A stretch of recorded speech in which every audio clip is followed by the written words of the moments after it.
Good evening. Magandang gabi sa inyo lahat. Mayong gabi. Welcome to our special time of communion and fellowship with God through our Saturday devotional prayer time and Bible study. We praise God for giving us wonderful time, blessed time throughout the week. It is now time for us to honor God, to praise God, to magnify Him through our devotional, Bible study, and prayer time. So I welcome everyone in our personal Saturday devotion. Tonight, we continue our studies on what every Bible-believing Baptist church should be. And we will be reading again 1 Thessalonians chapter 1, verses 1 to 10.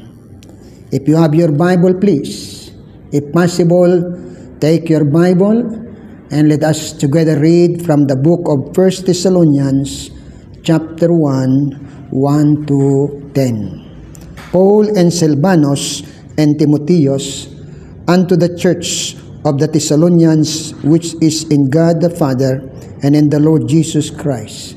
Grace be unto you and peace from God our Father and the Lord Jesus Christ. We give thanks to God always for you all, making mention of you in our prayers, remembering without ceasing your work of faith and labor of love and patience of hope in our Lord Jesus Christ and the sight of God and our Father, knowing, brethren, beloved, your election of God. For our gospel came not unto you in word only, but also in power and in the Holy Ghost and in much assurance, as you know what manner of men we were among you for your sake. And ye became followers of us and of the Lord, having received the word in much affliction with joy of the Holy Ghost, so that ye were in sample to all that believe in Macedonia and Achaia. For from you sounded out the word of the Lord, not only in Macedonia and Achaia, but also in every place your faith to Godward is spread abroad, so that we need not to speak anything. For they themselves show us what manner of entering in we had unto you, and how you turned to God from idols, to serve the living and true God, and to wait for His Son from heaven, whom He raised from the dead, even Jesus, which delivered us from the wrath to come. We praise God for His word. Shall we pray?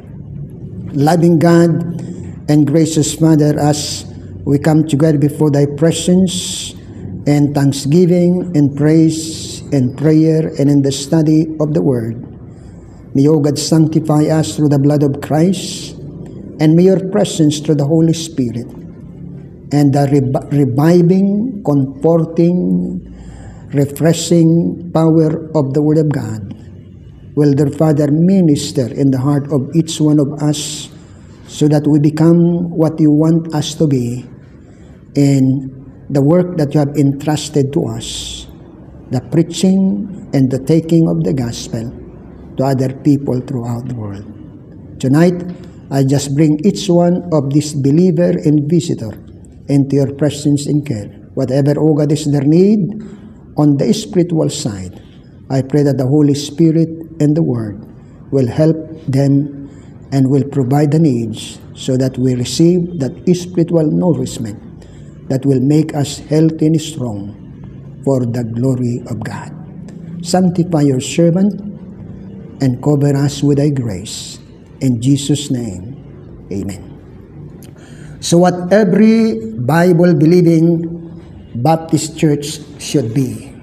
Last time, we have looked at the number one characteristic of a Bible-believing Baptist church according to the book of 1 Thessalonians chapter 1. And the first characteristic is that they are people elect of God.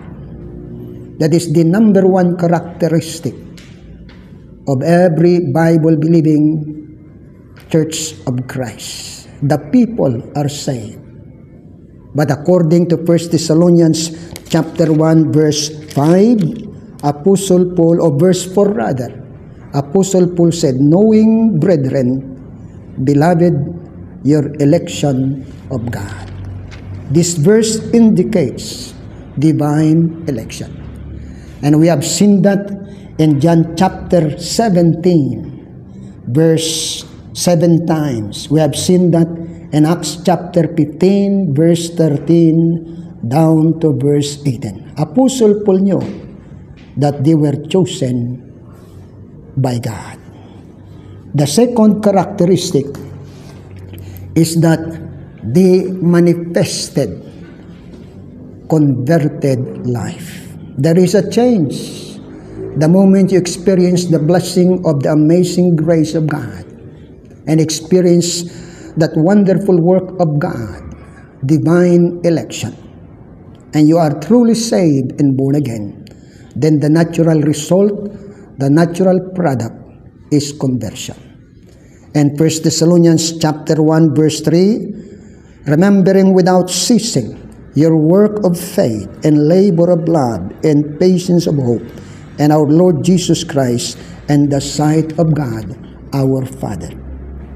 And verse 9 and 10, for they themselves show us what manner of entering in we had unto you, and how you turned to God from idols to serve the living and true God, and to wait for his Son from heaven, whom he raised from the dead, even Jesus, which delivered us from the wrath to come. So makikita natin yung tatlong napakagandang elemento ng conversion. Work of faith, turn to God from idols. Labor of love, serve the living and true God. Patience of hope, wait for his Son in heaven. The person who claims to be one of God's elect, but whose life has not changed, is only fooling or deceiving himself. And tonight, we continue with number 4. With number 3, and that they are what? They are exemplary people.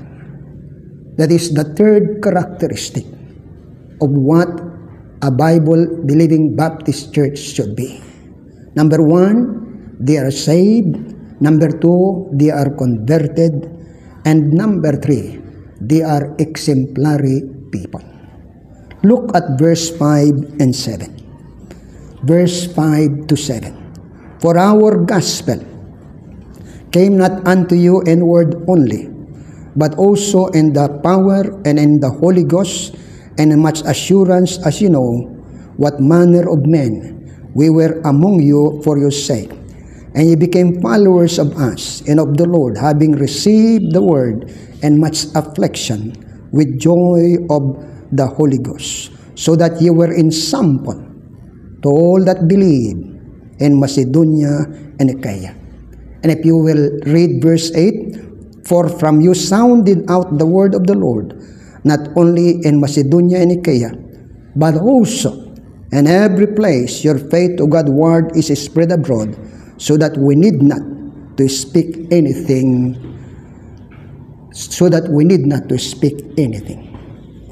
So you will notice that in verse 5 of 1 Thessalonians chapter 1 and verse 2 of chapter 2, they received the word.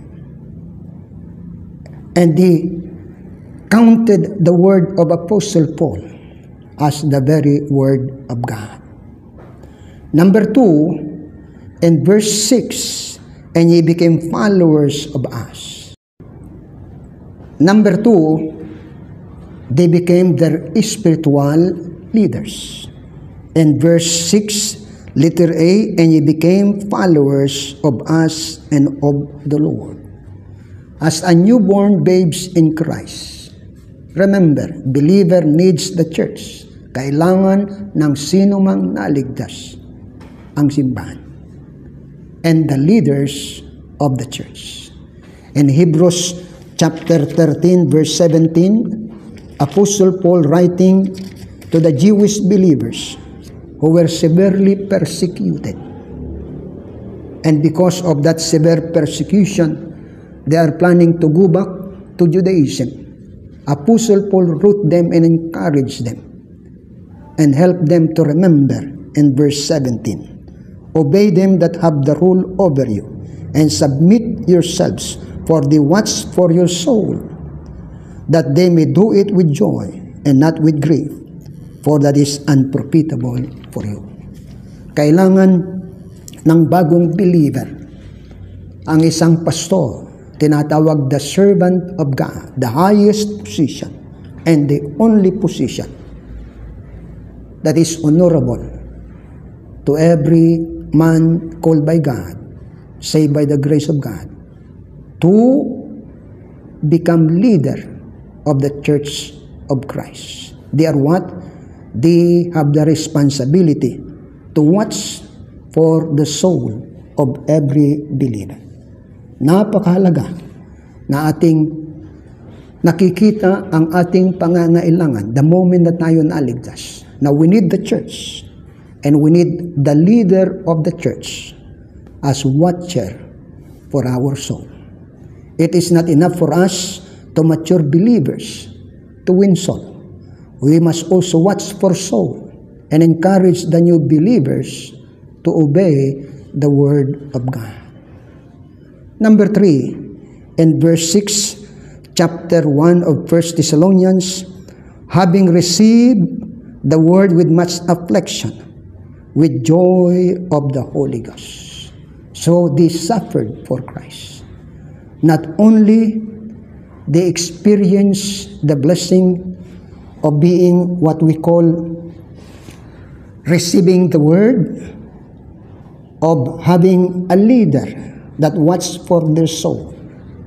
They have also that personal testimony of suffering for the gospel. And turning from idols to serve God, these believers angered their friends and relatives, and they experienced persecution. And 1 Thessalonians chapter 2, verse 14 to 16, For ye brethren became followers of us, for ye brethren became followers of the churches of God, which in Judea and in Christ Jesus. For ye also have suffered like things for your own countrymen, even as they have of the Jews. So you will notice na one of the testimony of being saved is you are willing to stand in the face of persecution and suffering. And if you will notice, faith will always be tested. And persecution is one of the steps so that your faith is tested. And number 4, they encourage other churches.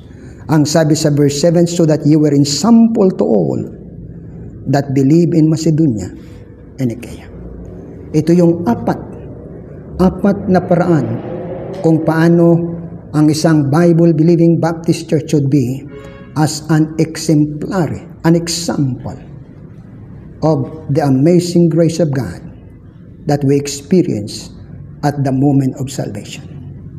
Number 1, we receive the word. Number 2, we are willing to follow the spiritual leaders. Number 3, we have the joy and the willingness to suffer for Christ.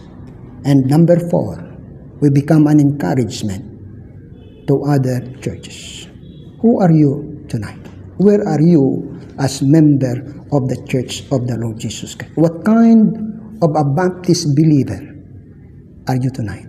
Have you experienced salvation? Have you experienced salvation? Are you converted and transformed?